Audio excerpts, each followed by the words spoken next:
মৃত্যুর ফিতনা কি জানেন? শয়তান চায় ওই সময় আপনাকে গুমরাহ করতে।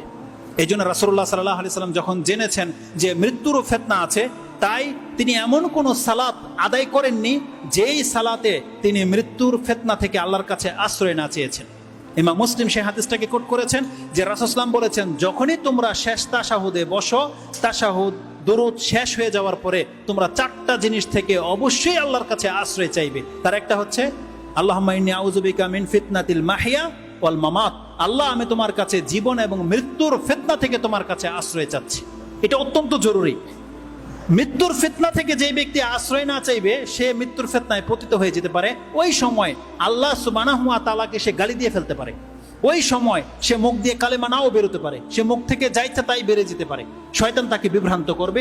এই জন্যে আল্লাহ চাইলে আবার আপনাদের সাথে দেখা হবে কিনা জানি না, তবে এই মৃত্যুর জন্যে, ভালো মৃত্যুর জন্যে দুইটা কাজ আপনারা করবেন। মৃত্যুর ফিতনা থেকে আল্লাহর কাছে সবসময় আশ্রয় চাইবেন, আর সবসময় আল্লাহ সুবহানাহু ওয়া তাআলার প্রতি ভালো ধারণা রাখবেন।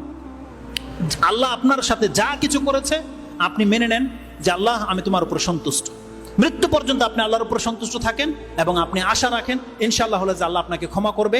এই আশা নিয়ে বেঁচে থাকবেন, যখন তখন আল্লাহর কাছে ক্ষমা চাইবেন এবং আপনি মরে যাবেন এটা ভেবেই পৃথিবীতে চলাফেরা করেন। ইনশাআল্লাহ আজিজ, এটা যতদিন আমাদের স্মরণ থাকবে আমাদের পাপ অতটা হবে না যতটা পাপ হয় আমরা মৃত্যুকে ভুলে গেলে আল্লাহর সামনে দাঁড়াতে হবে। এটা আমরা যখন ভুলে যাই তখনই আমাদের দ্বারা পাপ হয়।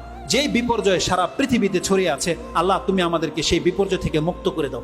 যখনই কোনো ফিতনা আসবে, আল্লাহ সেই ফিতনায় পতিত হওয়ার আগেই যেন আমরা ঈমান নিয়ে মরতে পারি, আল্লাহ তুমি আমাদেরকে সেই তৌফিক দান করো। এবং আল্লাহ তুমি আমাদের গুনাহ খাতাগুলোকে মাফ করে দাও। এবং যারাই আমরা মুসলিম ঘরের সন্তান, আল্লাহ এই ঈমানের উপরে, ইসলামের উপরে যেন আমাদের মৃত্যু হয়, আল্লাহ তুমি আমাদেরকে সেই তৌফিক দান করে দিও। সর্বশেষ একটা আয়াত শুধু বাকি থেকে গেছে, এটা বলাই হয় না, যেটা শুরু করেছিলাম, আর এটা প্রত্যেক খুতবায় আপনাদেরকে শোনানো হয়। কি? ইয়া আইয়ুহাল্লাযীনা আমানুত্তাকুল্লাহা হাক্কা তুকাতিহ ওয়া লা তামুতুন্না ইল্লা ওয়া আনতুম মুসলিমুন। দেখো, মরবে তো সবাই। বান্দা, আল্লাহ আমাদেরকে মেসেজ দিয়েছে, বান্দা তুমি মুসলমান হইয়া মইরো, মুসলিম না হইয়া তুমি মইরো না। এটা একটা চরম মেসেজ আল্লাহর পক্ষ থেকে। তার মানে কি জানেন?